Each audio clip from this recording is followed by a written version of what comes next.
नमस्कार, मैं कौशिक मेहता।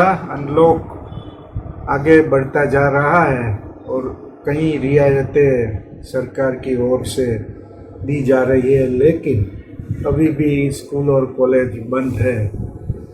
कब तक ये सामान्य स्थिति हो जाएगी कुछ कह नहीं सकते, लेकिन परीक्षा के मामले में कई बातें चल रही है। सुप्रीम कोर्ट तक मामला गया है। इंट्रेंस एग्ज़ाम से लेके आखिरी बरस की एग्ज़ाम तक विवाद चल रहा है। कई राज्य इसके विरोध में है कि नई परीक्षा लेनी चाहिए, लेकिन परीक्षा के बाद परिणाम जब आता है तब भी उसका चर्चा रहता है।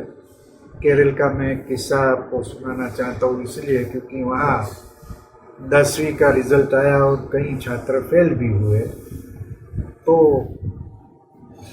बीपी प्रभाकरन करके एक शिक्षक है, कोझिकोड की एक स्कूल में वो पढ़ाते हैं। तो उसने जो पास हुए हैं उस विद्यार्थी को फ़ोन नहीं किया, लेकिन जो नापास हुए थे उसको फ़ोन किया। उसका एक स्कूल का एक ग्रुप था, 400 से ज़्यादा बच्चे का। तो उसमें से जो नापास हुए थे उस सभी को उसने फ़ोन किया और कहा कि भाई आप नापास नहीं हुए, आपके साथ मैं भी नापास हुआ हूँ, क्योंकि मेरी भी जवाबदारी है, क्योंकि मैं आपको पढ़ाता हूँ, मैं आपका शिक्षा का ख्याल रखता हूँ। इसमें कोई कचास रही होगी न, तो पूरा प्रयत्न किया था, लेकिन फिर भी आप फेल हुए तो हम भी फेल हुए। तो शिक्षक काफ़ी महत्व रखता है हमारे जीवन में।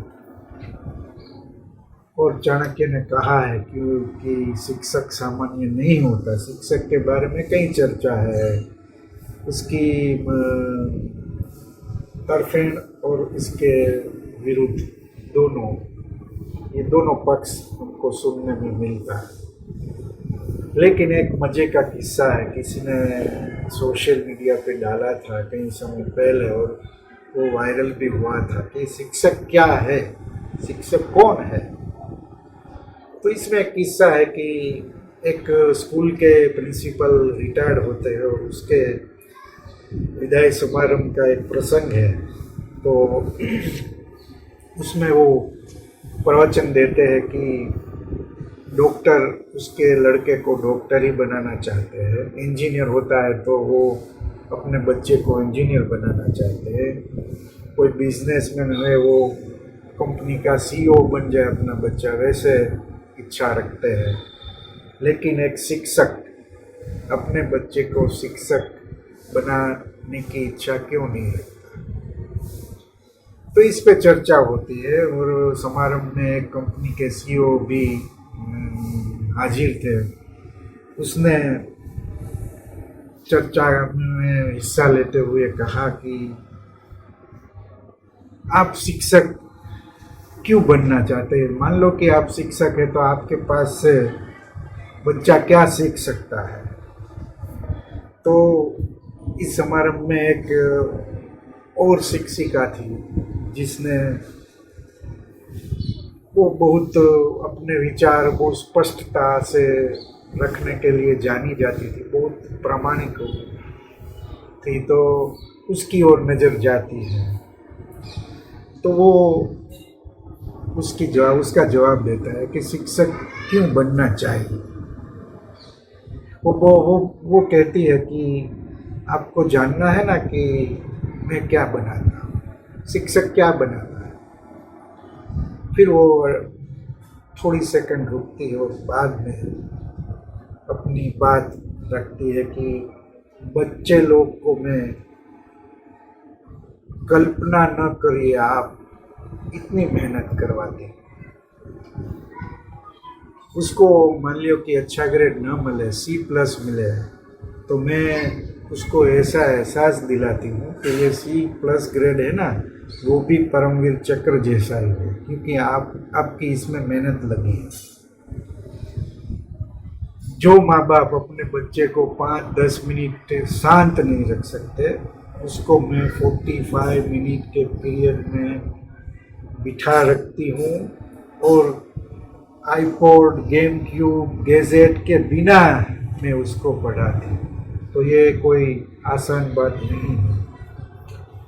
फिर भी आपको जानना है कि मैं क्या बनाती। मैं उसको आश्चर्यचकित करती, उस आश्चर्य के साथ उसको रूबरू कराती। सबसे बड़ी बात, मैं उसको प्रश्न पूछने को मजबूर कर देती। ज्ञान की पहली शर्त है कि आप प्रश्न कीजिए। मैं उसको खरे दिल से वो माफ़ी मांगे, उसकी भूल हो, वो भी मैं सिखाती हूँ। और जो उसने किया है उसकी जवाबदारी वो सही सही ले, ऐसी प्रामाणिकता भी मैं उसको सिखाती हूँ। मैं उसको लिखना सिखाती हूँ, उसके पास लिखाती ही रहती हूँ, पढ़ाती ही रहती हूँ। और वो उसको मैं बताती हूँ कि कीबोर्ड ही सर्वस्व नहीं है। उसको समझाती हूँ आपने क्या लिखा, आपने क्या पढ़ा। उसके पास से मैं गणित का सब एग्जाम्पल मैं कराती हूँ और उसको बोलती हूँ कि कैलकुलेटर के बगैर आप अपने हिसाब से कुदरत ने जो आपको शक्ति दी है उससे आप एग्जाम्पल को सोल्व कीजिए। मैं अपने क्लासरूम को, वो बताती है, मैं अपने क्लासरूम को इस तरह तब्दील करती हूँ कि हर एक बच्चा उसमें अपने को सलामत समझे, ऐसा वातावरण में क्रिएट करती हूँ। मैं उसको समझाती हूँ कि आपको जो मिला है वो सौगात समझ के उसका उपयोग करें, मेहनत करें। आपके हृदय की जो अंतरात्मा की जो आवाज़ है उसको अनुसरिए, तो आप जिंदगी में जरूर सफल हो।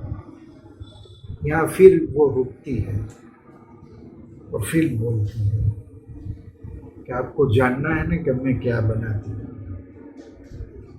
मैं आप सबकी जिंदगी में एक फर्क पैदा करती हूँ।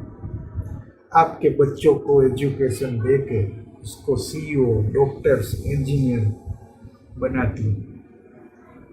और फिर वो CEO को पूछती है, मिस्टर CEO आप क्या बनेंगे? CEO अक्का बक्का हो जाता है, उसका मुंह खुला का खुला रह जाता है, उसके पास कोई जवाब नहीं। तो शिक्षक की तुलना किसी और चीज़ से, किसी और व्यक्ति से नहीं हो सकती, क्योंकि शिक्षक कभी सामान्य नहीं होता। और अब तो केंद्र सरकार ने एक नया विचार रखा है कि शिक्षक क्या पढ़ाती है, कैसा पढ़ाती है, उसका स्टूडेंट्स लोग टेस्ट भी ले सकते हैं। और ऐसा एक सॉफ्टवेयर डेवलप किया जा रहा है, उसके तहत हर विद्यार्थी अपने शिक्षक को माप सकता है, तोल सकता है कि वो अच्छा पढ़ाती है, कैसा पढ़ाती है, उसका एटीट्यूड कैसा है, वो क्लास में कैसा वातावरण क्रिएट करती है। सभी चीज़ के लिए उसको रेटिंग स्टूडेंट देने लगेंगे जब ये सॉफ्टवेयर बन जाएगा और उसका अमल शुरू हो जाएगा। कई विदेशों में ऐसी व्यवस्था है कि स्टूडेंट्स अपने शिक्षक, अपने फैकल्टी, प्रोफेसर को रेटिंग देती है और उसके ऊपर वो शिक्षक, वो फैकल्टी, वो प्राध्यापक का इंक्रीमेंट बढ़ाया जाए नहीं बढ़ाया जाए, वो उस पर आधारित रहता है। तो ये अच्छी बात है, लेकिन एक बात तो आप हमें समझ लेनी चाहिए कि शिक्षक शिक्षक होता है, वो कभी सामान्य नहीं होता। फिर मिलेंगे। Thank you.